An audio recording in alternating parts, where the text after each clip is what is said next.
Bonjour à tous, j'espère que vous allez bien. Aujourd'hui, on se retrouve dans l'atelier de Flowly Factory pour un petit tuto pour apprendre à calibrer ses temps d'exposition avec son imprimante résine. Allez, c'est parti!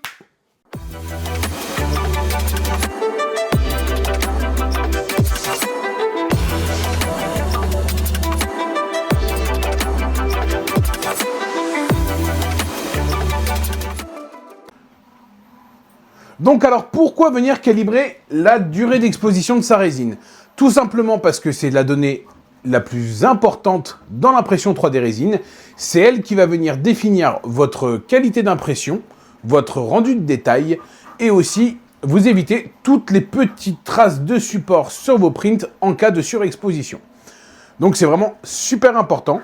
Il ne faut pas oublier que la durée d'exposition, elle est propre à chaque résine, à chaque couleur et à chaque machine. Donc, mes données de temps d'exposition à moi ne seront pas forcément applicables pour vous, même si on a la même machine et même si on a la même résine. Il faut vraiment se faire violence et vraiment le faire à chaque fois, parce que c'est super important. Ou alors, moi ce que je fais, c'est que j'ai calibré une fois ma résine et je ne change quasiment jamais de résine. Comme ça, on va dire que mes temps d'exposition restent à peu près tout le temps les mêmes. Donc c'est cette chose importante là. Alors comment on fait pour calibrer son temps d'exposition? On va venir utiliser des fichiers test, donc des fichiers de calibration. Le plus connu c'est le XP Finder de chez Frozen. Moi personnellement je l'utilise pas, voire très peu, pour la simple et bonne raison que je le trouve assez difficile à interpréter quand on se rapproche des bonnes valeurs.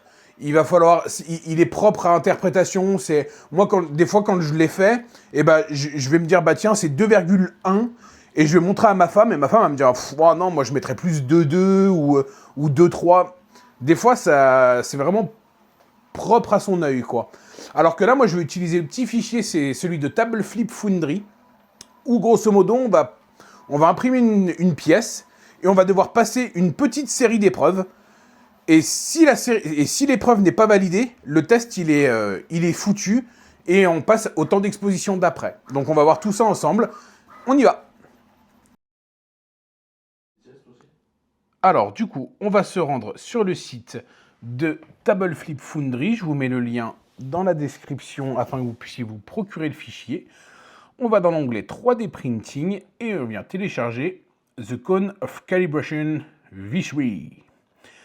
Donc là, vous téléchargez le fichier, ici, là, sur Download, pouf, et ensuite, vous pouvez lire, si vous le souhaitez, tout le procédé pour arriver à trouver son temps d'exposition. Donc c'est en anglais, moi je vais vous le synthétiser, mais sur le côté, vous voyez, vous avez des petites vidéos pour chaque test, et derrière, vous avez un graph set qui vient vous expliquer comment corriger son temps d'exposition en fonction des résultats que va vous donner le test. Petite chose pour les possesseurs de Saturn 4 Ultra, vous pouvez faire votre test d'exposition avec 8 fichiers en même temps et avec des temps d'exposition différents. Donc vous venez mettre 8 fois la même pièce sur le slicer en les disposant de cette manière et ensuite vous l'envoyez vers votre imprimante et sur votre imprimante, vous viendrez lui paramétrer les temps d'exposition.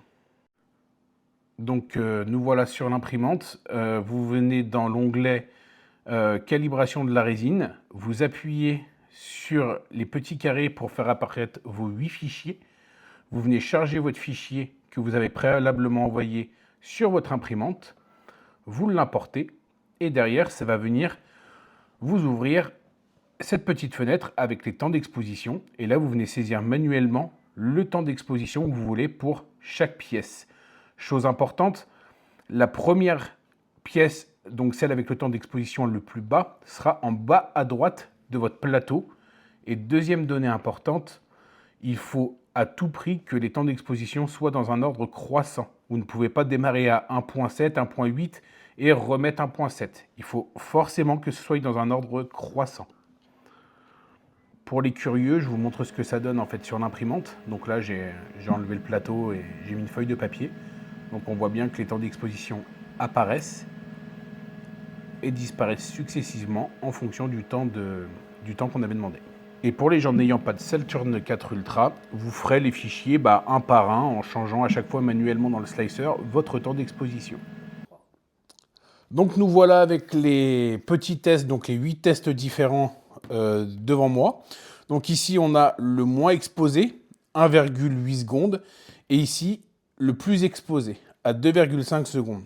Donc l'avantage de ce test, c'est que c'est vraiment que des petites épreuves. Donc la première épreuve va être de décoller la bière et de la mettre dans la tasse. Il faut qu'en fait la bière rentre dans la tasse sans forcer. Ensuite, on viendra décrocher l'épée et on viendra faire 2 autres petits tests. Il faut qu'elle rentre dans le crâne sans forcer et qu'elle ne rentre pas dans les 2 encoches ici, là, dans l'enclume. Et ensuite, on viendra regarder les cônes au niveau des succès et des failures. Donc il faut les faire par étapes. Donc là, on va faire le premier. Donc c'est sur celui qui a été exposé à 1,8 secondes. Donc je détache la petite bière. Je la mets dans le vase, elle rentre. Donc je peux passer à l'étape d'après. Je viens décrocher la petite épée qui est ici. Je la mets dans le crâne, ça rentre. Donc je passe au test d'après. Dans l'enclume. Et ça rentre. Donc là, ici, ça ne doit pas rentrer. Donc ça veut dire que mon test d'exposition, il n'est pas bon. Donc on passe ensuite à la suite. Donc celui qui a été exposé 1,9 secondes. On décroche la petite bière. Elle rentre dans la tasse. On décroche la petite épée. Elle rentre dans la tête sans forcer. Elle rentre dans l'enclume. Donc, c'est pas bon. On passe à celui qui a été exposé 2 secondes. La bière, elle rentre dans la tasse. On décroche l'épée. L'épée rentre dans le crâne. Parfait. L'épée rentre dans l'enclume. Donc, c'est pas bon. On passe à celui à 2,1 secondes. On répète, la bière rentre dans la tasse. L'épée rentre dans la tête. Ah, par contre là, je vois que ça rentre pas, donc c'est déjà bon signe. Et là, ça rentre pas, donc c'est déjà bon signe. Maintenant, une fois que c'est ça, je peux passer à celui d'après qui est de venir regarder les cônes ici. Donc ici, vous avez bien la partie success qui est marquée là. Et j'ai bien tous les cônes dans la partie success. Je retourne le côté failure et j'ai 2 cônes. Donc, je me le garde de côté. Je passe à celui qui a été exposé 2,2 secondes.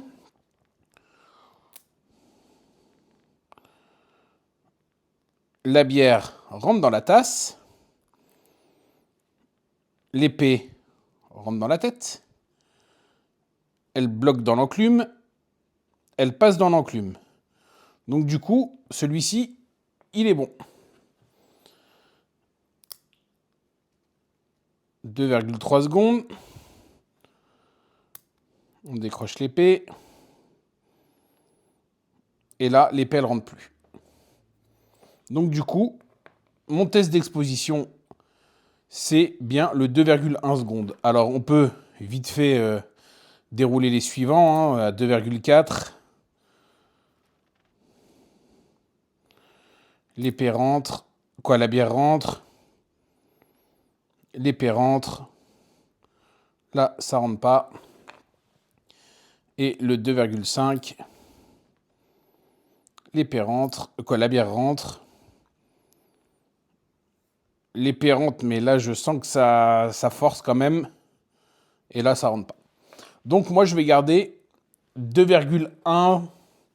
Le 2,2, si on le reprend, il passait, mais limite. Donc, moi, je vais garder le 2,1. Parce que le 2,1, j'ai bien mon épée qui rentre pas. Mon épée qui rentre dans le crâne. Ma bière.